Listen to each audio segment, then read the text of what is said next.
Hey everybody, welcome to my back issue bin diving video. This is episode 9.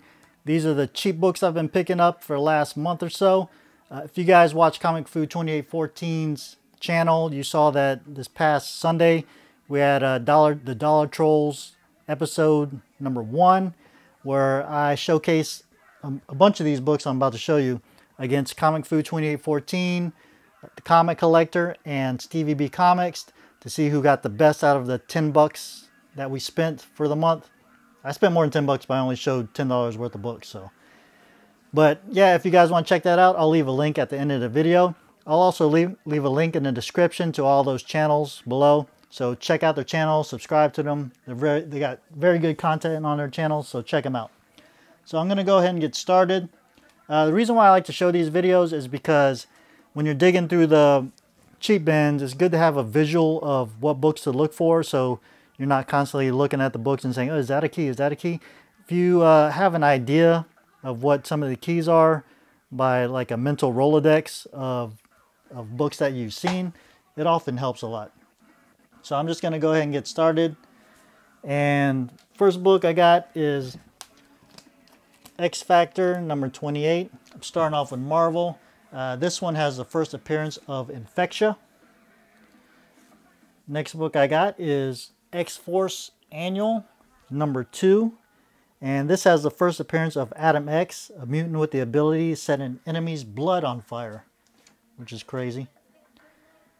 Next couple of books kind of go together. But I got Ultimate Comics, The Ultimates number 25, in which Hulk wields the Infinity Gauntlet. Key Collector shows this going for about 10 bucks. If I do mention a price, it's because Key Collector shows it for a higher price than $3. The rest of the books, if I don't mention a price, it's probably about $3 in the Key Collector app. And the next book after that, I got Ultimate Comics, The Ultimates number 26. And this is Tony Stark builds a gauntlet to house the Infinity Gems. Alright, next up, I got Daredevil number 595. This issue, Kingpin becomes the mayor of New York City. All right, next book, I got New Warriors number 2. This is the first appearance of Silhouette, who has the ability to travel through shadows via the Dark Force dimension. It's also the first appearance of Midnight's Fire, who is a brother of Silhouette. All right, this book right here, nothing in the Key Collector app. I just enjoy McFarlane artwork. So if I see a cover or something that I have never seen of his before, I'll pick it up. And I don't own this issue, so I decided to pick it up. It's one thing I regret about McFarlane and his time in Marvel. I wish he stayed longer so I could have seen him draw more of the characters. Alright, next book up, I got X-Men number 65. And this is the first appearance of Cecilia Reyes, a mutant who can make defensive shields. And she is confirmed to be in the New Mutants movie. Next, I got Marvel Comics Presents number 76. I just picked this one up because I enjoyed the Weapon X Wolverine origin story back in the day by Barry Windsor Smith. So I've got a few of these I still need to pick up to put a whole run together. And once I get that run together, I'm just going to read it all, because I haven't read it in a long time and I'd love to read it again. Alright, next up I got New X-Men number 124. And this is the first team appearance of Blimp, Fader, G-Type, Neosaurus, Plutonia, and Schism. Next, got New Avengers number 28. And this is the second appearance of Hawkeye as Ronin. Coming up, got Alpha Flight number 32. And this issue, you got the first appearance of Heather Hudson as Vindicator. You got the origin of Puck. And you got the first appearance of Black Laser. Next book, this is a pretty good issue. This is Uncanny X-Men number 303. In this issue, you got the death of Illyana Rasputin, also known as Magic, due to the Legacy virus. Next book is Morbius number 1. And this is the first ongoing solo title of a series of Morbius. Key Collector shows this one going for about $8. Next, I got X-Force number 9. And this is, I guess it's just a desirable Mike Choi cover with Wolverine and Domino. Key Collector shows this one going for about $10. It's weird. Next book is X-Men number 8. Besides McFarlane, I also enjoyed Jim Lee back in the day. So when he draws X-Men, I pick up his stuff also. I already have this issue, but 50 cent bin. Couldn't pass it up. So also has the first appearance of Gambit's wife, who is, what's her name? Let me think. Bella Donna Boudreaux. That's Gambit's ex-wife.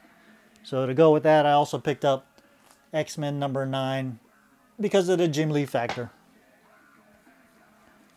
Okay, next book up is Uncanny X-Men 287. I already have this issue, but it's a cool Whilst Portacio cover. It's got the, it's also, he did interior art also. It's got the death of Bishop's 2 buddies there. And these next couple of books are just run fillers. And that's Uncanny X-Men number 296 and Uncanny X-Men number 295. I'm trying to complete a run of Uncanny X-Men from like issue 93 to about 390. So those are good books to pick up to help fill my run. Those are my Marvel books, so I'm going to go ahead and move on to DC next. And from DC, I got Green Lantern number 57, and this is pretty cool. It's kind of like a DC Marvel crossover where Kyle Rayner moves in next door to Doctor Strange. And it's kind of explained in a few panels when he meets a guy who is assumed to be Wong, who is Doctor Strange's assistant. Next book, I got New Titans, number 7. And in this book, you got the first team appearance of Teen Titans, who are comprised of Mirage, Terra, Redwing, Dagon, Kilowatt, John Prester, Battalion, and Wonder Boy. Coming up next, I got Zero Hour, number 0, which is the first appearance of Equinox, the son of Power Girl. These next two kind of go together. Got New Titans number 73 and 74. 73, you got the first appearance of Phantasm and a cameo appearance of Panther. And number 74, you got the first full appearance of Panther. All right, next, we got Batman number 685. And this is the first appearance of the mercenary Silver Monkey. Next book, got Batman number 479, which is the first appearance of Pagan. All right, next I got Guy Gardner number 12, which is the first appearance of Guy's brother Mace, who later becomes Militia. All right, wrapping up some DC, got 2 more left. Got Adventures of Superman number 497, which is, of course, the Death of Superman storyline. And the last book I got is Legion of Superheroes number 3. And Key Collector describes this. It doesn't make any sense to me, but might make sense to somebody. It's the first time Mon-El is referred to as Lar-Gand on a headstone. So I don't know what that means. Maybe somebody out there knows what it means, but yeah, got that book. All right, that's it for my DC. I got a few indies, and then I should be done. So first book from Image, got Stormwatch number 1, which is the first team appearance of Stormwatch. It's also the first appearance of Henry Bendix, the Weatherman. Next, also from Image, I got the Max number 1, which is the first appearance of the Max. Next book, a bunch of these are from Image. But this is Kill or Be Killed number 2. It's the second issue of the ongoing series. Key Collector app shows this one going for about $9. So pretty good condition. Thought I'd check it out also. Heard it was a good read. Next few books are just some, I'm trying to complete a series. Not really complete a series, but try to get enough of the series to read. And that's going to be Saga. Got a few issues here. I got Saga number 32, number 34, and number 43. A series that I got interested in from the TV show, and that is Deadly Class, and that's number 22. And the final book I got, indie book, is I don't know, it's just some thick book for 50 cents. I couldn't pass it up. It's Viz Premier Comics. It's Crying Freeman Part 2. It's kind of like a manga collection. Pretty interesting read. I mean, it looked pretty cool going through it. So for 50 cents, I couldn't pass it up. And that's it. Those are the books I picked up this past month or so, and 50 cent bins. If you guys enjoyed the video, please leave a thumbs up. If you're not subscribed, please consider subscribing, hitting the bell for notifications, sharing the video. Check out my Instagram at iCollectAlot. I'll leave a link in the description below. Oh, also, I'll leave a card up here for the Dollar Bin Trolls video that I was talking about at the beginning. So you guys can check that video out. It was pretty fun. And that's about it. Hope you guys have a good week, and I'll talk to you again later. All right? Bye.